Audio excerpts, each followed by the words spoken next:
Hello বন্ধুরা, কেমন আছো? আশা করি ভালো আছো। দেখো আজকে পালক শাক নিয়ে এসেছি। পালক শাক দিয়ে একটা জিনিস বানাবো। পালং শাকটা মিক্সি করে নিচ্ছি, তারপরে আটার ভিতরে দিয়ে দিয়েছি।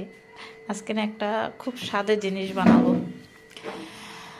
দেখলে পেঁয়াজ মরিচ সব ঢেলে মা কি কালারটা কি সুন্দর দেখাচ্ছে, এত সুন্দর লাগছে, খুব ভালো লাগে। পালক পরোটা দেখো, আমার কাছে না খুব ভালো লাগে।